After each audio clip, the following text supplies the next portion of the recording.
So we're standing here in my living room in Tokyo, Japan, and I'm going to show everybody just how amazing Bitcoin is by sending 100 euros worth of Bitcoin as of today's value through my TV, onto the camera, onto the TV in the Netherlands, and anybody with their Bitcoin wallet ready that scans what they're gonna see on the screen in a moment will be able to claim the 100 euros worth of Bitcoins. And there's nothing that anybody can do to stop it or to freeze your account or block it or control it in any way. So on the TV here, we have a Bitcoin address that I've just generated. And I have my phone here. I'm gonna scan the QR code for the Bitcoin address on the TV. Now I have it. I'm gonna send 100 euros worth of Bitcoins to that address. So we'll hit send.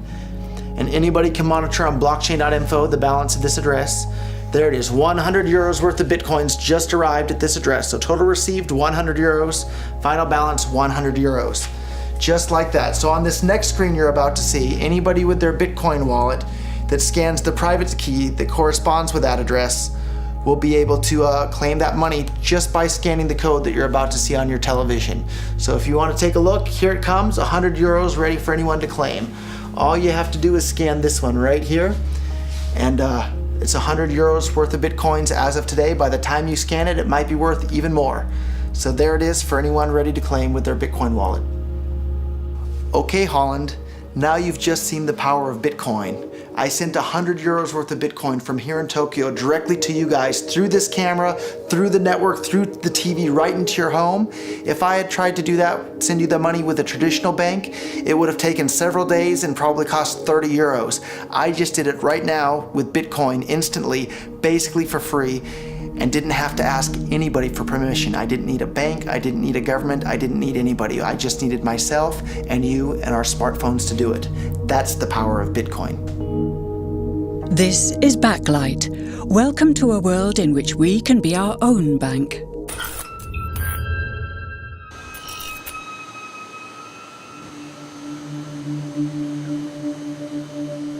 We take it for granted that money creation is controlled by governments and banks. But there's a community of people who don't see this as a given and who get quite worked up about it. Wall Street is fraud, America is fraud, the world is fraud, banks are fraud, central banks are fraud. We live in an era of fraud. It's all based on fraud, and they get a percentage of the fraud. That's the business model.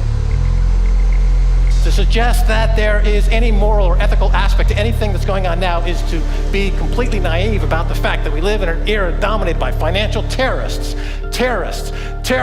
jihadis of banking. They're here to kill you and themselves. They believe in an ideology, not the Quran, but Adam Smith, that they completely misread and interpret as something to justify their blowing themselves up.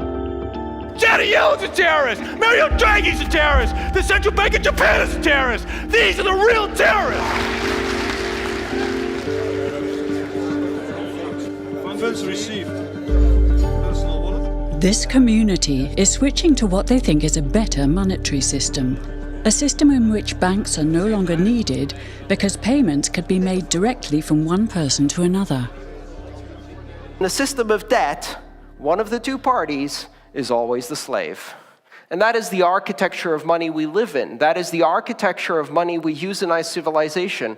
An architecture of money where you have no control. An architecture of money where every interaction is mediated by a third party that has absolute control over that money. Bitcoin is fundamentally different because in Bitcoin, you don't owe anyone anything and no one owes you anything. It is not a system based on debt. It is a system based on ownership. And no one can censor it, no one can seize it, no one can freeze it. And what they will tell you is that they're worried. They're very worried. They're worried that criminals will use Bitcoin. But the truth is that they're far more terrified than all of the rest of us will. Thank you. Bitcoin, the cryptocurrency that was mostly known as a convenient tool for criminals, has suddenly become an important topic at conferences on financial innovation all over the world. Proponents speak passionately of a digital miracle that can save the world from financial ruin. The Bitcoin story starts off like a gospel revelation. It's November the 2nd, 2008, just 6 weeks after the Lehman Brothers collapse, and all over the world there are panicked debates about how to save the banks. Then, on a little visited web forum for cryptographers, a document appears in which a completely new monetary system is proposed. The visionary author calls himself Satoshi Nakamoto. First time I heard about it, I was at lunch with a buddy in Texas, and he said, man, there's this crazy new money. And so we talked about it over lunch, and then I went home and I said, man, I wanna see if I can buy some. At first, I wanted to buy some. I emailed a friend of mine. I think I probably saw the white paper in some web forum or something. You know, it just said this is some electronic currency thing. And this was publicly available. You know, this was posted, I think December, 2008 or something. And these were the darkest days of the financial crisis. So that to me suggests a very clever mind that saw an opportunity, the perfect opportunity to introduce a new radical technology and a new radical approach to money and finance at just the right moment when people would be very open to making this big shift that's required to adopt a new currency. I'm pretty sure Satoshi is a human being, although I'd really love to go find out that he was some advanced AI. But 99.99% chance he was a human being. What's exciting for me is like a global economy. Right now we say we have a global economy, but I can't take $1 and give it to you in the Netherlands and then you know what to do with it, right? You would have to go and change it to your native currency. And when you kind of eliminate that step and I can just send you one form of payment and you can send me a product in a matter of seconds, that starts to change things from a global perspective. So The first wire that I sent was for $25,000, and this was in early 2011, and Bitcoins were somewhere around $1. All the way along, I was buying Bitcoin, and anytime I managed to earn some dollars from my other company, I put it into Bitcoin, and at this point, the vast majority of my net worth I've been keeping in Bitcoin for a while now.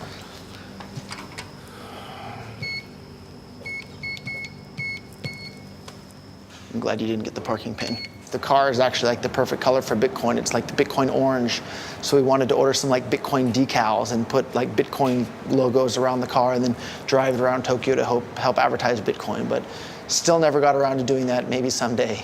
Roger Fear is the CEO of MemoryDealers.com, selling second-hand computer equipment. But for a couple of years now, he's been known as the Bitcoin Jesus. In 2011, he bought $25,000 worth of Bitcoins, which now have a market value of $6 million. And somebody closed my, I usually leave the trunk, the hood open a little bit so that I can reconnect the battery, but I don't know how it got closed between now and the last time I was here, so we'll have to... Some people think of Bitcoin as sort of an early adopter thing, like, okay, I'm already too late, or... So isn't that a problem for Bitcoin? So thinking that it's too late to get involved in Bitcoin is like thinking it's too late to get involved with the internet or too late to get involved with using a cell phone. Like, it's not too late to get involved with Bitcoin. Bitcoin's going to make your life easier in so many ways. And the price of Bitcoin, too, it's not too late for that either. Bitcoin's like $270 a Bitcoin right now. If Bitcoin becomes really popular all over the world, Bitcoins are going to have to be worth at least tens of thousands of dollars a Bitcoin, if not hundreds of thousands of dollars per Bitcoin. So thinking it's too late to get involved with Bitcoin is like thinking it's too late to get involved with using the internet. Of course not. Like, it's ubiquitous in our lives, and Bitcoin's going to become ubiquitous in our lives as well.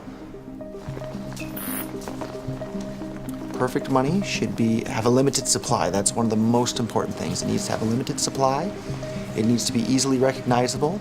It needs to be durable. It needs to be transportable. Bitcoin has all of those things better than any other form of money the world has ever seen. And that's why when I noticed Bitcoin for the first time, I realized that it's so incredibly useful as money that people are going to start using it more and more. Roger lives and works in Tokyo. He's outsourcing all the work for his own company so he can spend all his time promoting Bitcoin. So it's a pretty exciting time for Bitcoin right now with all the stuff going on in Greek. I mean, Bitcoin's up about $10 since yesterday, just since all the news on the Greek referendum vote, and just every day in Bitcoin is so exciting. So, and you can see, lots of trading and everything just in the last 24 hours there.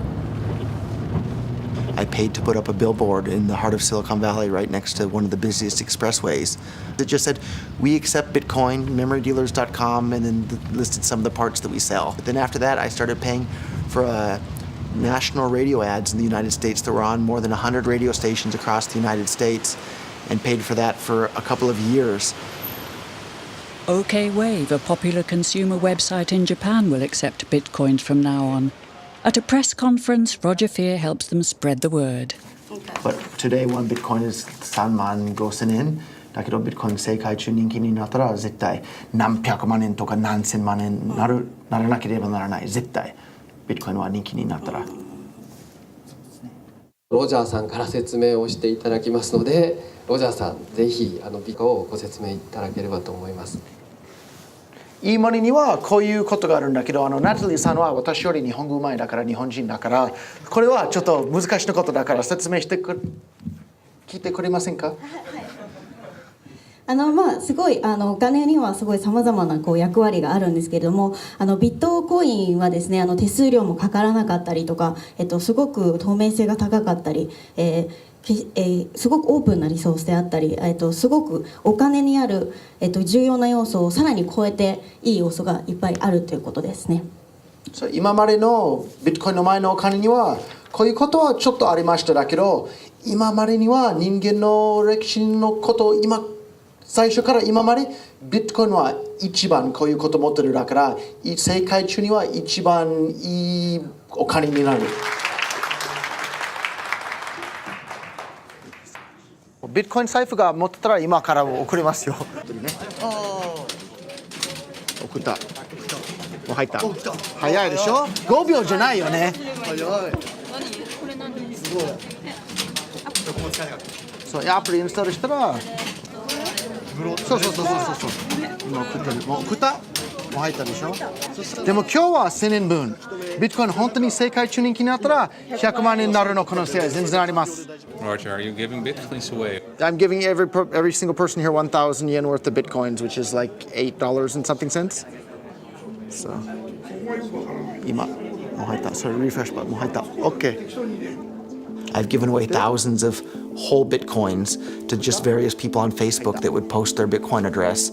And this was back when bitcoins were a couple of dollars each, so I'm sure those people are pretty happy at this point. How could this digital coin invented by this Satoshi Nakamoto become hundreds of times more valuable than the dollar? And why do enthusiasts like Roger Ver want the world to switch to bitcoins? To understand this, we need to look at how new bitcoins are created, a complex process called mining. Promotional videos make it look as if everyone can just mine bitcoins. Millions of people all over the world earn real crypto money daily. It's quite simple. Just download the special software, connect to the web, and wait for your profits to roll in. For mining, you don't need any special knowledge. You can mine at home, at work, or at a cafe, anywhere there's access to the internet. In fact, lots of people have already received a good income from mining. It's interesting, but does it get us? Does it get you out of the bed in the morning? No, it doesn't. I get it. Huh? Does it get you out of the bed in the morning? No, it doesn't. I get it. Marshall Long was one of the world's first Bitcoin miners. Now he's the CEO of Final Hash, a company that professionally mines Bitcoins. Okay, well that's fine. We can talk about it more in Chicago. That's fine. So, back in the early days, I'd get phone calls from my buddies. Oh, hey man, I lost 10,000 Bitcoins because my computer blew up, right? Back then, one Bitcoin was less than a penny, right? So nobody cared. They lost $10. I don't care, right? And now 10,000 Bitcoins, that's $5 million. That's a big deal, right? So now it's interesting to see how the industry has changed. There wasn't YouTube videos and all these nice things to show you how to mine. So it took me about 3 weeks to hook a computer up to figure out how to do this mining.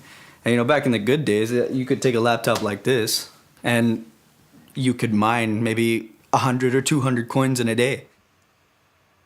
When summertime in Houston came, my wife was like, this AC has been on for 24 hours. It's really hot. What are you doing up there?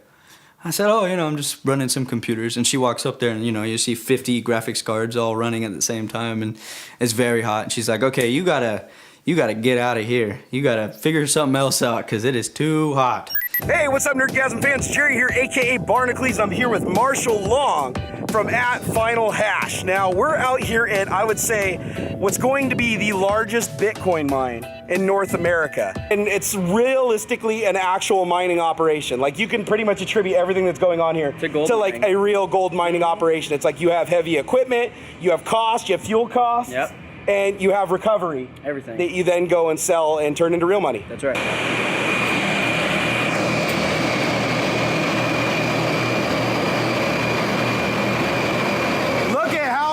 Machines are in here. You got S4s, S5s, everything. Actually, this looks like it's mostly S4s, huh? Mostly S4s in here.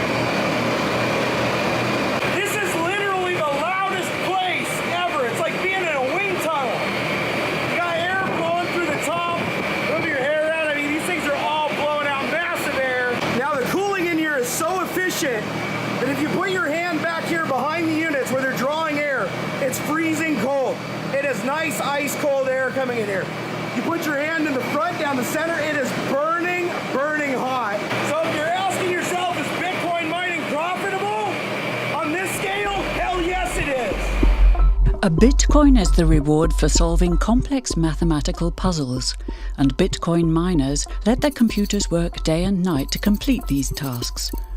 All the Bitcoin users in the world are connected, and together they constitute a network that processes and checks all Bitcoin transactions in a public ledger called the blockchain, and Satoshi Nakamoto designed it in such a way that users can create a free and anonymous Bitcoin account number, a so-called wallet.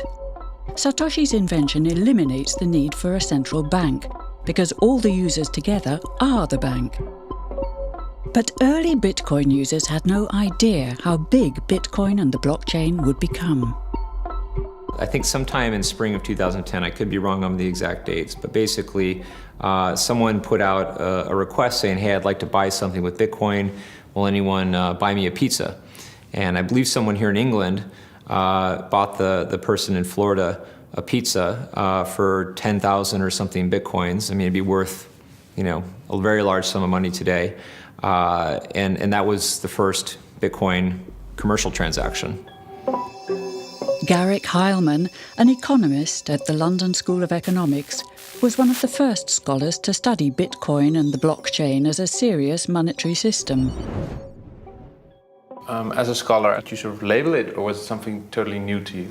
It looked very different to me. I mean, as soon as I heard the word decentralized and the fact there was a network powering this currency rather than a central issuer, that immediately captured my interest as something quite different based on what little I knew about alternative currencies at that time. What it meant for people who are libertarians in particular is that the government couldn't come in and shut down a server and end Bitcoin. It would have to shut down the entire internet or turn off the electricity grid to stop Bitcoin. And so that was really attractive to people who are worried about these types of things. Many of the early Bitcoin enthusiasts were libertarians who saw Bitcoin as the ultimate remedy for state intervention. This was also what attracted Roger Ver to Bitcoin. In his early 20s, he was a candidate for the Libertarian Party in California.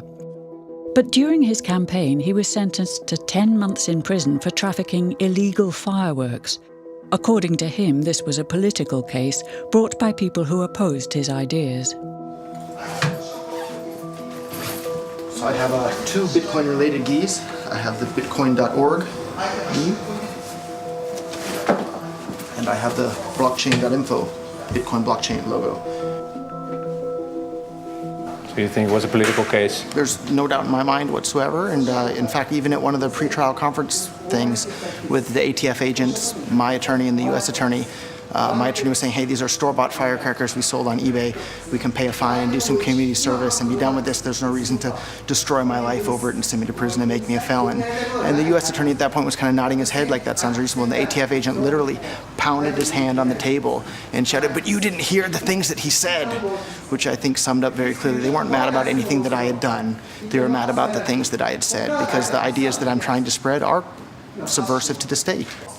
And I did 10 months in federal prison, and I was scared of the U.S. government. The moment I was allowed to leave the U.S., I left, and I haven't lived there ever since. And they have what's called an exit tax. So at the time you announce you're a United States citizen, they tax you on your entire net worth at capital gains tax rates, and you have to pay them that money. Otherwise, they'll probably either send you to jail or at the very least not ever let you back in the country ever again. If you think about it, it's not all that different than slaves from the past having to buy their freedom from the plantation owner. Money creation by the state is sort of connected to state aggression for you, right? In my line of thinking is if you or I create counterfeit euros or print euros or dollars or yen, we would go to jail for counterfeiting because it's destructive to the economy. By counterfeiting dollars, it's stealing from everybody else in the economy that has money. When governments do the exact same thing, it has the exact same negative effects. The only difference is they call it fancy names like quantitative easing or economic stimulus, but it's destructive for the exact same reasons.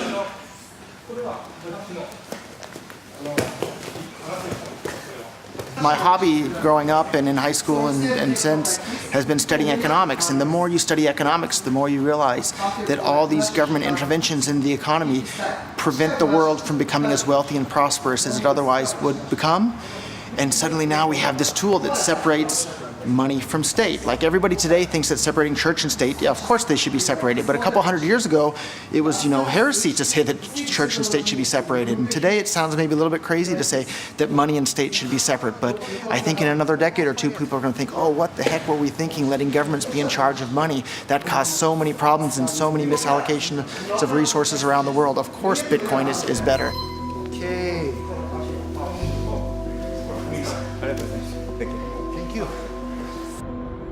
Why is the government's and banks' monopoly on money creation seen as undesirable? In his white paper, Satoshi Nakamoto didn't express his opinion on this. But it does seem that he wanted bitcoins to appreciate rather than depreciate, unlike money. He programmed Bitcoin in such a way that there's a maximum of 21 million bitcoins to be mined.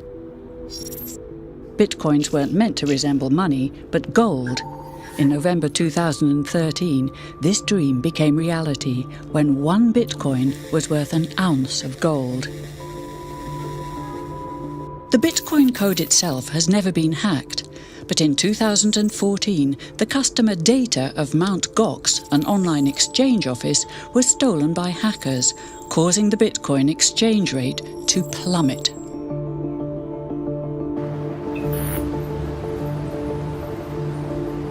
At the Financial Times in London, journalist Isabella Kaminska has been critically following the Bitcoin exchange rate and community since the very beginning.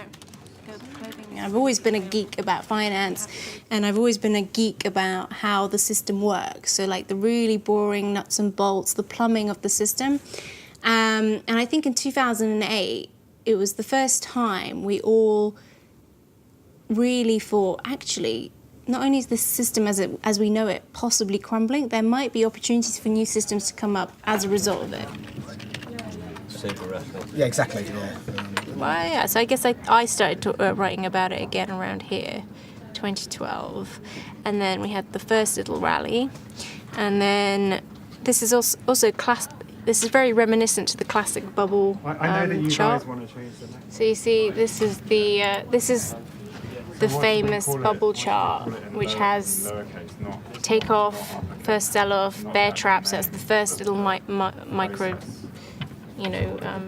mini dump.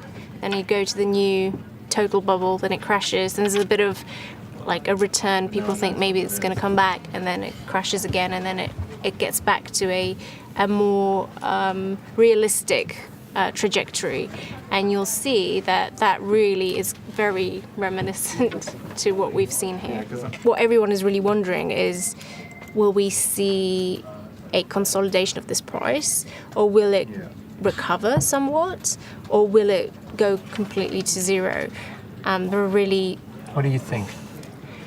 I think what's best for Bitcoin is actually if it just stays stable. So everybody agrees volatility is currently the biggest enemy of Bitcoin. Satoshi's dream, what would that be? the paper doesn't really say what his big dream was. He just wanted an efficient mechanism that was cheap. But in terms of what I think people have projected his vision as being is this world where we are all our own bank. We don't have to depend on any intermediary, and banks are gone.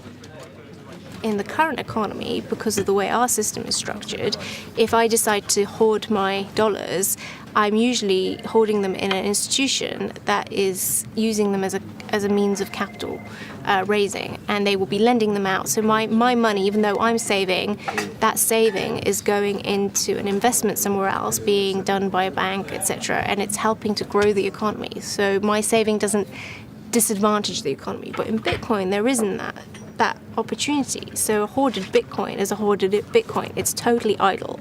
It has no interest, it has no yield. It is simply sitting there doing nothing. And yet the person who holds on to it thinks they have a right to future income flow as if they had been investing. When the line was flat, people like massively bought in or mined Bitcoins, and they are now like multi-millionaire, billionaires. They're the new 1%. They're the 1% of the Bitcoin economy, which again goes against the whole democratization side of the argument, because really you're not democratizing the economy. You're just transferring the power from the existing elite to a new elite. The fact that a few early Bitcoin miners and investors are now multi-millionaires is reminiscent of the current banking system, in which bankers are accused of personal enrichment.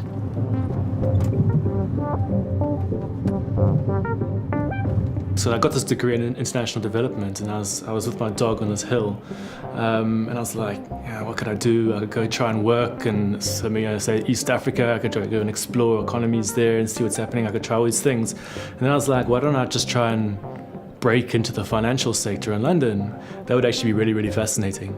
That'd be really amazing. And then once I had that thought, I just became obsessed with this idea. Brett Scott is the author of the book Hacking the Future of Money, about reforming the financial sector.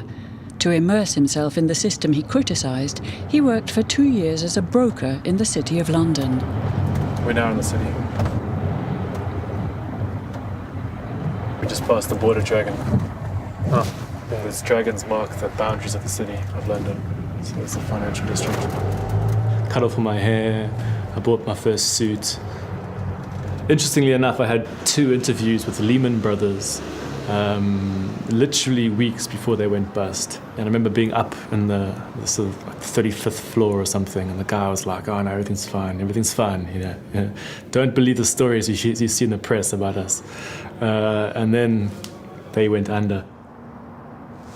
If you created an entire society that was reliant on Bitcoin, yeah, you'd have massive problems of inequality. But it's very important in that it forms a kind of counterpower to the existing bank payment system. So while I can critique Bitcoin as much as you want, I'm always aware that the existing bank system is highly flawed, and I like the fact that this exists as an alternative. What's happening right now in a lot of the banking scene is this move towards it's called a cashless society. But if you think about what that actually means, it means every single payment that you undertake has to go via a commercial bank. Now, that means every single transaction you ever do will be monitored and recorded in a database somewhere. It means you'll always be giving fees to various, credit card companies and so on. So there's potential for huge amounts of surveillance. There's all sorts of problems that come with a cashless society. In that world, something like Bitcoin, which is an electronic version of cash, or electronic form of, an electronic equivalent to cash, becomes quite important. It's St. Paul's Cathedral across there, which is where the Occupy movement set up camp in London, and they were there for a long time. They tried to occupy the London Stock Exchange, but weren't able to get in, so they chose St. Paul's instead. You think of Bitcoin and the whole movement being as a sort of better form of Occupy? It's a different form of Occupy.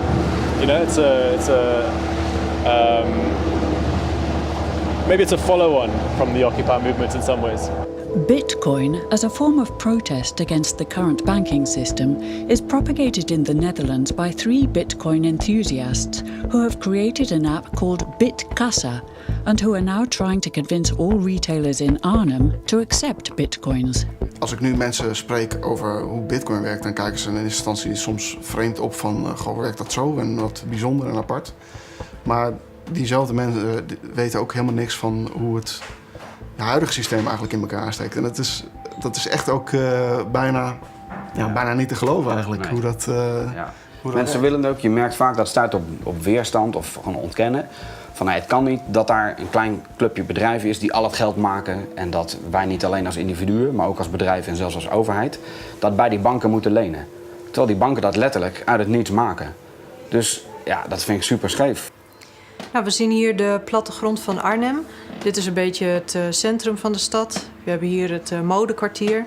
En je ziet dat de bitcoin-acceptanten zitten verspreid. Maar met name in het centrum hebben we een enorme grote hoeveelheid bitcoin-acceptanten. Kun je zonder euro's gewoon een week een leuke tijd hebben in Arnhem? Dan vermaak je je uitermate goed, ja.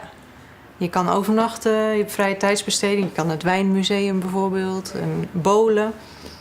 Ja, er zijn al verschillende toeristen geweest, eigenlijk Bitcoin-toeristen, die speciaal naar Arnhem zijn gekomen omdat we hier iets hebben opgezet waarmee je gewoon met gemak een weekend een hele leuke tijd kan hebben en alleen maar Bitcoins kan uitgeven. Hoe is het verder? Loopt nog niet echt storm met de betalingen, geloof ik? Nee, dat valt wel mee. Er zijn wel enkele mensen geweest die hebben betaald met de Bitcoin. Ja, maar kan er wel wat meer, geloof ik. Altijd. Ja. Eigenlijk liever wat meer als met pinautomaat, maar ja, dat is afwachten allemaal. Hè. Weet je, iedereen is verkikkerd op die pinautomaat of dat pinpasje. Maar iedereen die loopt met een smartphone.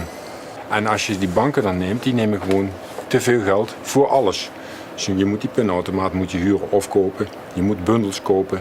En dan de stortingen moet je betalen. Al die dingen, als je dat allemaal bij elkaar optelt, dat kost gewoon te veel geld. En u als ondernemer krijgt dus bitcoins.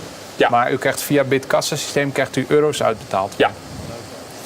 En wanneer zou u ervoor kiezen, denkt u, om die bitcoins te houden en te zeggen, ik hoef ze niet omgewisseld te hebben in euro's, ik hou ze wel als bitcoins? Als het echt daadwerkelijk omslaat. Dus dat je ook echt in de gaten krijgt van jongens, nou gaat er echt een sneeuwbal rollen, dus dat die meer wordt. En dan ben je eigenlijk van nou gaat het lukken en dan gaan we gewoon verder. Dan ga ik gewoon verder. Deze studenten hebben van de hand allemaal bitcoins gekregen. En vanavond gaan we die uitdelen. Ja? Nou, ik verstuur nu die bitcoins en dan zou het bij jullie allemaal tegelijk moeten binnenkomen.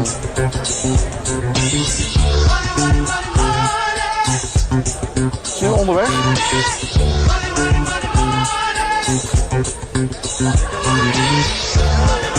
Binnen? 12,79. En wat is het verschil volgens jullie met de euro? Dat hij veel meer heen en weer gaat. Ja.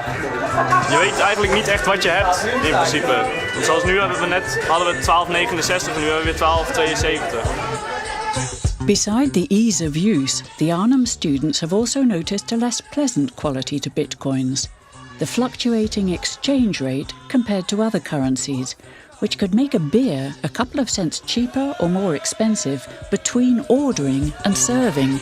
So Bitcoin, in my definition, is not money. The key to something being money, in my opinion, is that it's a widely used unit of account, meaning that goods and services are priced in it. So when you go to the coffee shop, you see something priced in Bitcoin.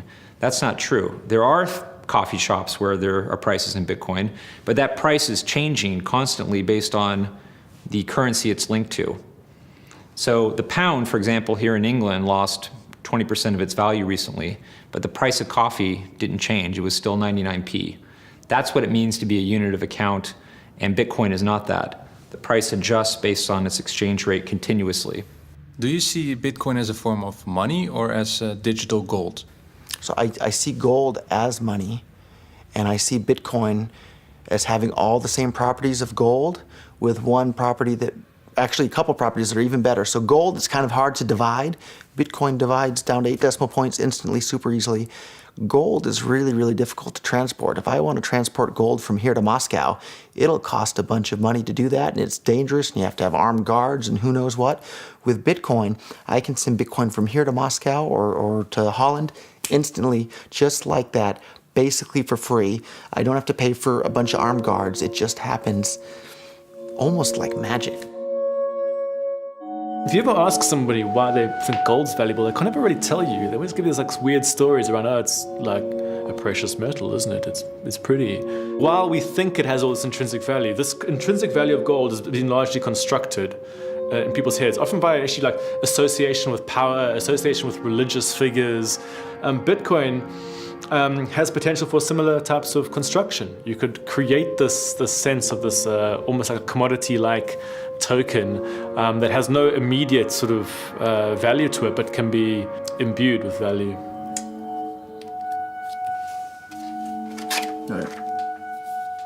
As more people start to mine, they become harder and harder to find. So it's kind of been I correlate it to like an arms race, right? The guy with the biggest gun wins at this point. So this is the newest place we've started working on here. This is a place in the mountains in China. It's cool and it doesn't rain that much, so we can cool it very efficiently. How much do you pay for that electricity on a daily basis? All in, all of my mines together, we're probably paying about $100,000, maybe a little bit more. A day? Yeah. You're paying $100,000. I'm sorry, that's per month. I'm sorry. Oh, okay. But Bitcoin in general, all myself and all my colleagues combined, it's about $1 million a day in power. In power consumption. Yeah. And you guys generate what worth of coins? We're generating. Of course, it depends on the price, right? Mm-hmm. But current market price. Right. So we'll just say for $250. We'll just put the price at $250 for easy numbers. You're finding roughly around 25 Bitcoins every 10 minutes. So you just take that and times it by an hour. So you're finding around 150 Bitcoins an hour. Take that times 24 and then you do that times 250. Do some back of that. So we're making about $900,000 per day. So a lot of people ask, how is that possible? And the reality is a lot of the Chinese guys, they are mining at a negative profit. One of my friends in Beijing, I met him last month. I met him up again and I asked him, last time I checked, man, your power was pretty expensive. Why are you still mining? And his only words were, I can't stop. So what do you mean you can't stop? You're losing money. He's like, well, I can't. I have all these, pieces of equipment and I just can't stop. It's gold fever, right? That's right. And it's interesting because a lot of my colleagues don't see it as a business subconsciously, right? They kind of get addicted to it and kind of get crazy about it.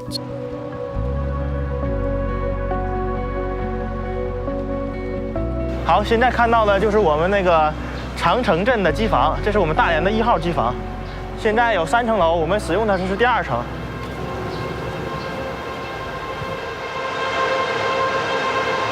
我们每天的产币量，像这种规模的产币量，大概是在20到25个币之间，大概有3000台左右。那员工大多数的时候，只要在工作时间都是住在这儿的。员工的收入在国内传统的行业来比，同样的职位的话，他们的收入应该是偏高的。这是我们员工的休息的地方，员工的生活很简单。基本上是很枯燥的，大多数时间除了看管机器，那可能就是睡觉、看看书、看看手机这样。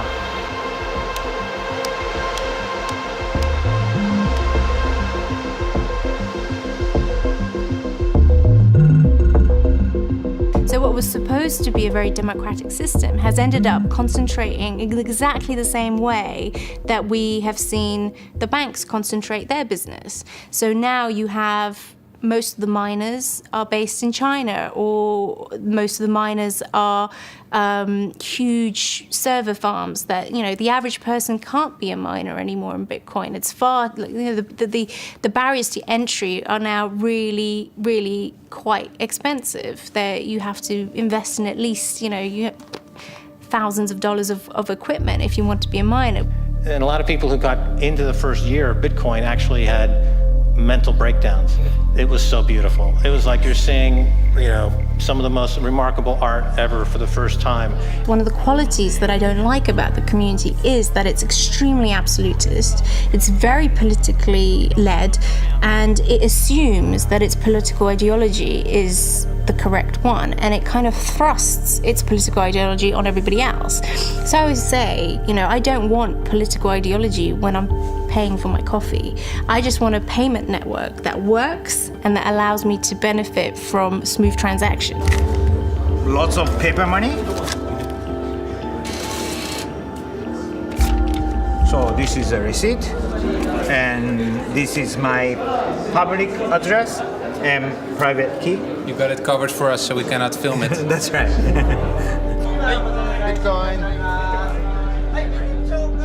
Over the past 2 years, new members are increasingly joining the Bitcoin community, not for ideological reasons, but for practical ones.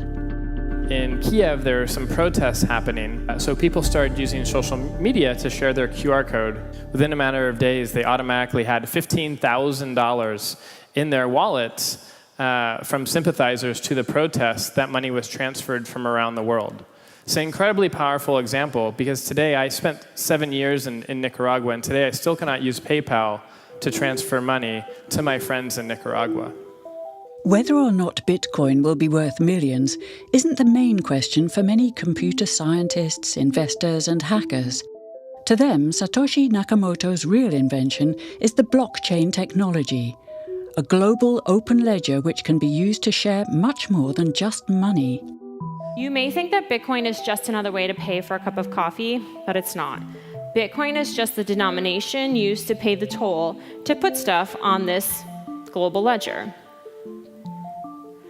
Now, if you think about it, timestamp recordings of deaths, births, property, transactions, votes, this is the entire fabric of our civilization, which makes the blockchain one of the most profound human innovations of our time, because having a massive global ledger as a public utility can completely reorganize the way that we run our societies. Fundamentally, blockchain is a database sort of mechanism, and it's a standard, it's a protocol. And one of the problems we have in an increasingly globalized system is that everyone is operating their systems on their own local standards. And getting people to do everything in a uniform way that benefits all of us, like, you know, bringing in the metric system, that is really, really hard. Blockchain offers an opportunity to start this new, exciting technological industry from a standard that is globalized and potentially uniform. So I see the potential that way. The decentralized blockchain makes it possible to share data publicly without a single party controlling the system. In the blockchain, all participants in the network are equal. Maybe inventor Satoshi Nakamoto saw Bitcoin as just the first experiment with this form of digital democracy. I think blockchain technology is really authentically fascinating. Like, I think it's anybody who ignores it and writes it off is probably making a mistake. I think it's definitely not going to get smaller. But to this day, the true identity of the architect behind this revolutionary technology remains a mystery. We can't ask Satoshi questions, which is really frustrating, right? But it's also, again, part of, I think, the magic of Bitcoin is that, we can all kind of imagine this technology, as we see it, rather than just as Satoshi did. So it could be used in this way, even if Satoshi didn't intend it to be this widely, worldwide distributed thing. I think Satoshi probably did, but it still could be that, and we can make it that. Satoshi around here somewhere in Tokyo? Yeah, I think I see him right there. Oh, that's a question I get a lot, actually. A lot of people have asked me who Satoshi is since I got in so early. I think I've got a pretty good idea, but I like to keep that one close to my chest. So. Why? I mean, tell me. Because I'm not 100% certain. And the reality is it doesn't really matter, right? It doesn't matter who Satoshi is. Because now it's kind of grown beyond like a pet project, right? But I mean, he owns, Satoshi owns how many coins? I think he's got about 500,000 locked up. With his blockchain technology, inventor Satoshi Nakamoto has completely relinquished his control of Bitcoin. But he does own 1/20th of all Bitcoins himself.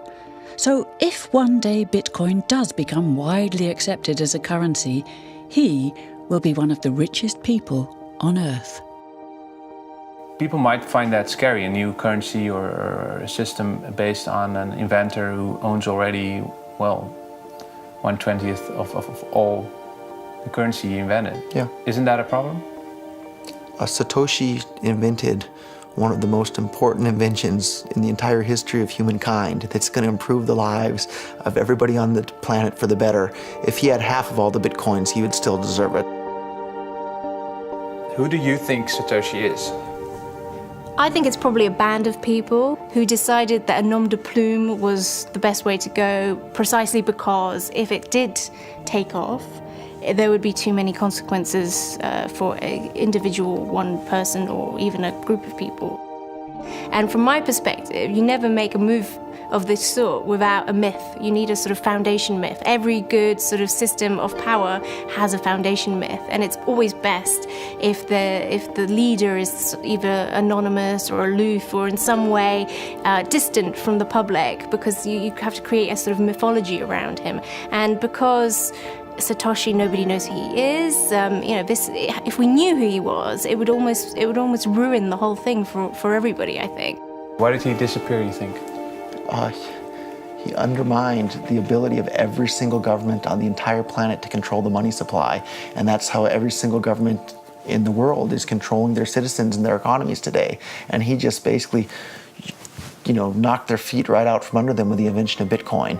And I'm sure that's going to make a lot of people who want to control other people by force really, really upset. So yeah, I think it's really, really smart for him to have disappeared. And for me, it probably would have been smarter for me to keep quiet too, but Bitcoin's too exciting for me to stay quiet about. I think a lot of people are underestimating the way in which Bitcoin and the blockchain are going to change the power structures in society in general. I mean, I grew up in the US and I see all these people like, yeah, nuke everybody in the Middle East and kill them all. And then they have the former Secretary of State, Madeleine Albright, on 60 Minutes, one of the most popular news shows in the US. And they asked her, they said, there's reports that more than 500,000 Iraqi children have died as a direct result of US sanctions. And she looks back at her with a straight face and she goes, it was a really tough decision, but I think that it was worth it. Worth murdering 500,000 kids because of what the government did? And I apologize for crying, but it just disgusts me from my core when I see government people murdering people around the world. It's not just theoretical, these are real people with real lives. And it's real people, and Bitcoin has the power to undermine everything they're doing to people around the world. And I'm sorry for shouting, but it just disgusts me what these people in government do. And they do it through central banking and through the control of the money supply, and Bitcoin takes that away from them.